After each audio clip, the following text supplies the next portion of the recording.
of decaying vegetation, and the streets were filled with people travelling among the dead, with no place to go. They carried meagre belongings, tied with string, and rags on stooped backs, desperate to reach somewhere they could offer work in exchange for food. At Ballyford, they heard that soldiers on horseback, armed with bayonets, were heading towards Mayo in an attempt to maintain order. Owen had estates in Lancashire, Scotland and Ireland. Moreover, as a member of the British Parliament, he had been requested to compile a report on the effect of the famine upon the peasants. It was felt that a report from one of the landed gentry, who had farming interests in the worst-hit areas, would be more readily believed by Parliament than the findings of the scientific committee. Before the famine began, Owen had left his land and his tenants in Ireland in good shape.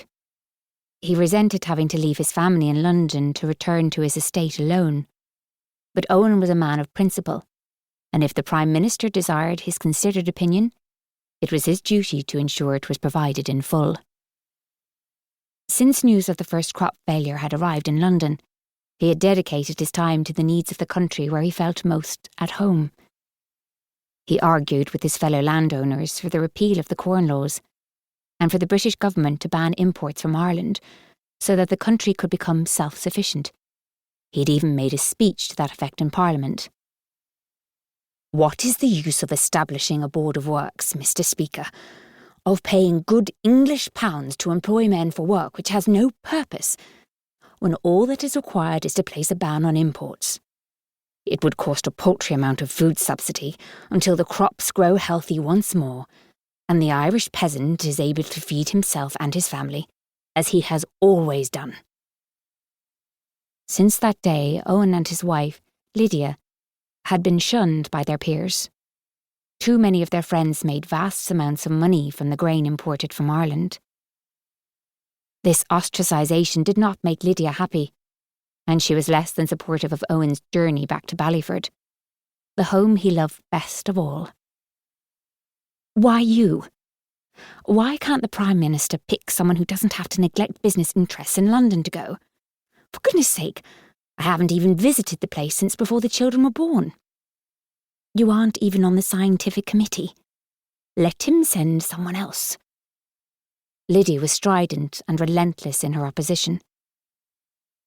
Owen, a man of few words and deeper feelings than most, let his wife remonstrate, and she knew, by the mere fact that he chose not to argue with her, he had won. This infuriated Lydia.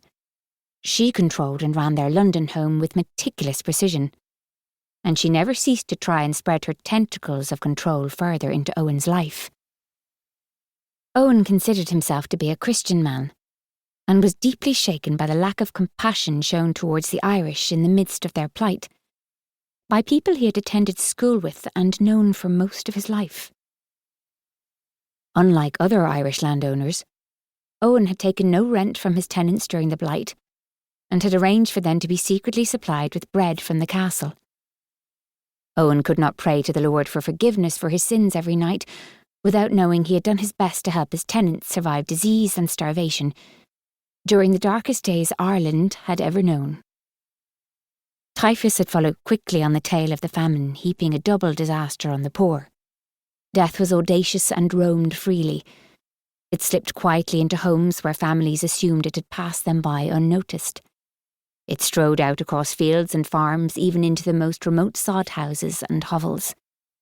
Babies were first, elders second, mothers next. Finally, death went hungrily in search of youth and took down the men.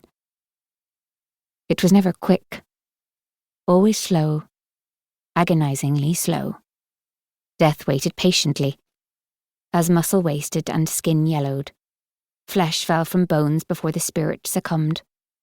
It appeared that death was insatiable. Back in London, MPs argued about a law which taxed Irish grain, and meanwhile, the death bell tolled. Entire families starved to death. Owen had himself seen bones in the fields where they had fallen. He noticed candles burning in the church throughout the night, while the church doors stood open and gravediggers struggled to bury the dead, before they were themselves struck down. Now,